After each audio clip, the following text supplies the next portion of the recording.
আলাইকুম। আমি আপনাদেরকে কুরবানি সম্বন্ধে কিছু কথা বলবো। অবশ্যই আপনারা শেষ পর্যন্ত আমার কথাগুলো শুনবেন, তাহলে আপনি অনেক হেল্পফুল হয়ে উঠবেন, আপনি অনেক কিছু শিখতে পারবেন। দেখুন, আমাদেরকে কুরবানি দেওয়ার আগে যেসব কাজগুলো আমাদের করণীয়, সেটা হচ্ছে আমাদেরকে 5 ওয়াক্ত নামাজ আদায় করতে হবে। 5 ওয়াক্ত নামাজ পড়তে হবে, তবেই কিন্তু আমরা কুরবানি দিতে পারবো। যদি আমরা নামাজ না আদায় করি, যদি আমরা সালাত আদায় না করি, যদি আমরা মহান আল্লাহকে ভয় না করি, তাহলে কিন্তু আমাদের জন্য কুরবানি নয়।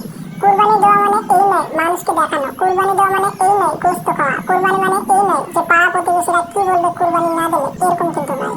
কুরবানি মানে মহান আল্লাহকে, সৃষ্টিকর্তাকে ভয় করে কুরবানি দেওয়া। কুরবানি মানে নেকির উদ্দেশ্যে কুরবানি দেওয়া।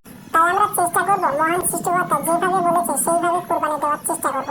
এমন মানুষদের সাথে কুরবানি দেব না যেসব মানুষগুলো মহান সৃষ্টিকর্তাকে ভয় করে না, যেসব মানুষগুলো মহান সৃষ্টিকর্তার মতো করে চলে না, যেসব মানুষগুলো আল্লাহর কথা মতো চলে না, ঠিক আছে, সেই সব মানুষদের কাছ থেকে দূরে থাকবো। আমরা এমন মানুষদের সঙ্গে কুরবানি দেব যে মানুষগুলো 5 ওয়াক্ত সালাত আদায় করে, যে মানুষগুলো খাঁটি মানুষ, যে মানুষগুলোর মধ্যে ঈমান রয়েছে। আমরা এমন মানুষদের সঙ্গে কুরবানি দেব না যে মানুষগুলো কখনোই নামাজ পড়ে না, যে মানুষগুলো কখনোই মহান সৃষ্টিকর্তাকে ভয় করে না, যে মানুষগুলো কখনোই মসজিদ চেনে না, সেই মানুষদের সঙ্গে আমরা কখনোই কুরবানি দেব না। কুরবানি দেওয়া মানে এই নয় যে আমি যদি কুরবানি না দিই তাহলে 5টা লোক কি বলবে।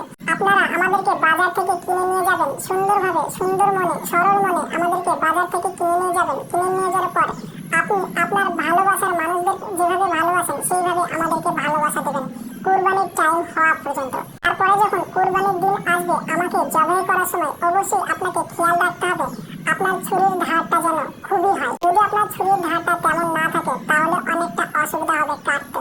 তো যাতে এক চান্সে কেটে যায় সেইভাবে আপনি আপনার ছুরিটাকে করে নেবেন। আপনি যদি গোস্ত খাওয়ার জন্য কুরবানি দেন, আপনি যদি মানুষকে দেখানোর জন্য কুরবানি দেন, আপনি যদি পাড়া পড়শিকে দেখানোর জন্য কুরবানি দেন, তাহলে কিন্তু আপনার ওই কুরবানিটা গোস্ত খাওয়ার জন্যই হবে, তাহলে কিন্তু আপনার ওই কুরবানিটা মানুষকে দেখানোর জন্যই হবে। তাই আপনি একমাত্র মহান সৃষ্টিকর্তার ভয়ে কুরবানি দেবেন। মহান সৃষ্টিকর্তা আল্লাহ আমাদেরকে যেভাবে কুরবানি দিতে বলেছে সেইভাবে আপনারা কুরবানি দেবেন। আমাদেরকে বাজারে কিনতে আসার সময় কোনো ধরনের কোনো ঝামেলা করবেন না, কোনো ধরনের কোনো মানুষের সঙ্গে তর্ক বিতর্ক করবেন না।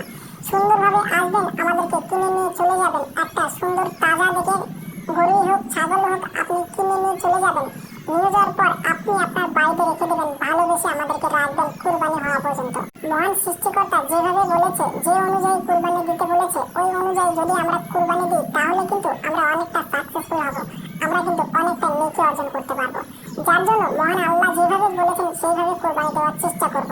তার জন্য বিপরীত না হয়, নইলে কিন্তু আমাদের কুরবানি কবুল হবে না, শুধুমাত্র গোস্ত খাওয়াই হবে। আমাদেরকে কষ্ট করে টাকা দিয়ে কিনে নিয়ে যাবেন আর গোস্ত করে খেয়ে নেবেন। কুরবানির উদ্দেশ্যটা আপনার হবে না। আল্লাহ যেভাবে বলেছে সেইভাবে আমরা কিন্তু কুরবানি দেওয়ার চেষ্টা করব, তাহলে আমরা সাকসেসফুল হতে পারবো। আশা করি আমার কথাগুলো আপনি অনেকটা ক্লিয়ার ও সুন্দরভাবে বুঝতে পেরেছেন।